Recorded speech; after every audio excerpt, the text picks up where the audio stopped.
Hi there everyone, today I'm reviewing Technofeudalism by Yanis Varoufakis. So Yanis Varoufakis is the former Greek finance minister, and in this book he breaks down the trends leading to what he terms technofeudalism. An evolution of capitalism, Varoufakis argues that it is potentially even more exploitative and dangerous than capitalism.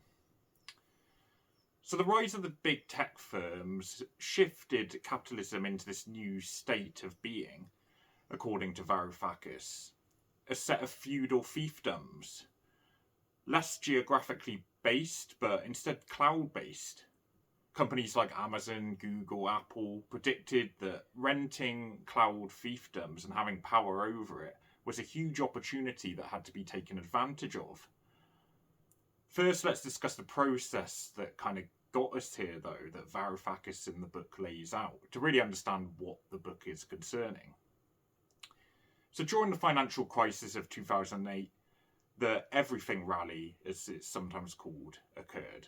Companies knew that so long as the central banks were going to keep printing money, any investment was bound to turn a profit later. Shares in companies were therefore driven up, whether they would return a profit or not, because basically any share was going to be worth a lot in the future. A lot of rich people became richer, and the value of their companies, of course, went up. So the gap that Elon Musk, Jeff Bezos and others took advantage of was that they realised that they should quickly turn their paper wealth into cloud capital, whereas many other companies were satisfied with the kind of dividends and increased share prices their companies were making. So there was kind of this opportunity here that a few spotted and were able to take advantage of, whereas a lot of companies were actually getting richer, so kind of happy anyway, but there was this even bigger opportunity available.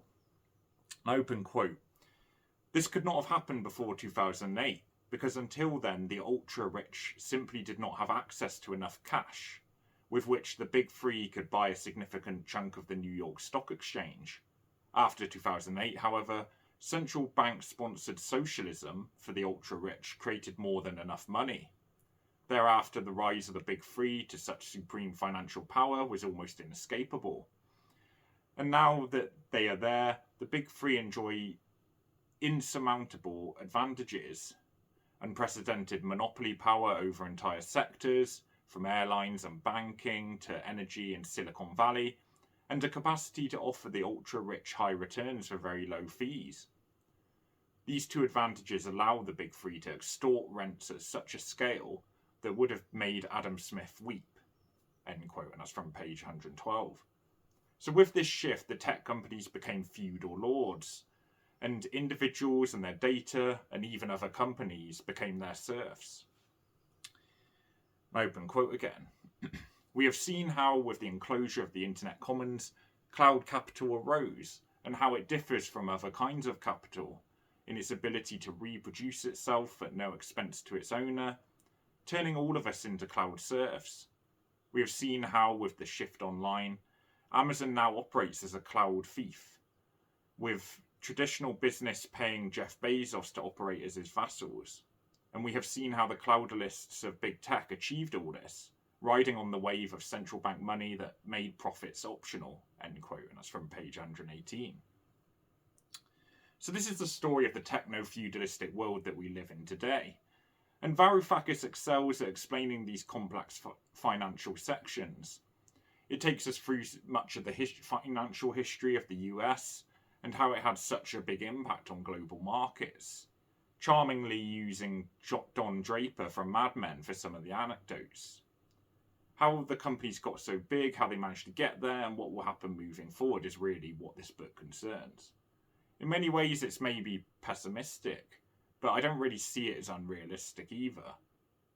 I would say, and it provides enough detail to give you a solid understanding of what's being discussed, and it also takes into account impacts that have affected the world, such as Ukraine, COVID, of course, and how those trends exacerbated events.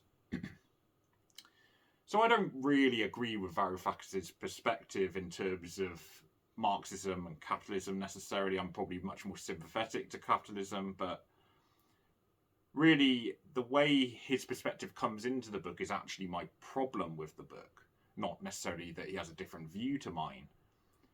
It often tries to state Varoufakis' perspective, but it doesn't really give adequate time to laying out what it is or the counter arguments. But then there's an appendix which kind of goes quite in depth about how he would do it, which kind of seems paradoxical. But the problem is the book isn't really focused on how Marxism would work, etc.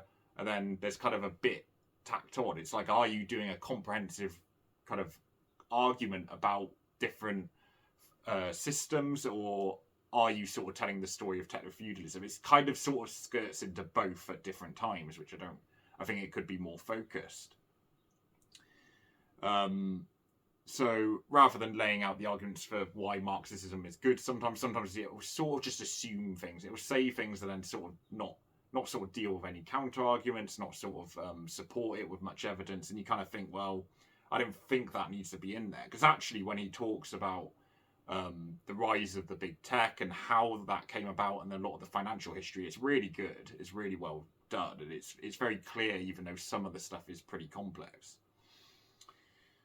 And also, the intro tries to give a more personal touch, with Varoufakis and his father used for anecdotes to relate to how he arrived at his Marxist viewpoint and how it influenced his perspective. I don't see anything wrong with this, but again, it kind of mixes between being written from the perspective of talking directly to his father, using anecdotes from science, Greek myth, and then the next chapter kind of moves to like complex financial analysis almost in a way, and it feels really jarring, to be honest, and unfocused. You're kind of getting like 3 or 4 sort of different styles in one. And it can kind of take you out of the book, because you'll kind of read a section where it's really explaining how the markets work and why certain trends happen. And you're like, okay, this is great. I'm understanding this. This makes sense. But then it'll be like referring to Greek myth and Hesiod or Einstein will suddenly come in. I don't know. It didn't quite work for me. So in terms of final score, if you want to understand how we arrive with the tech companies being so large, powerful and influential, this is a decent narrative and explanation for that.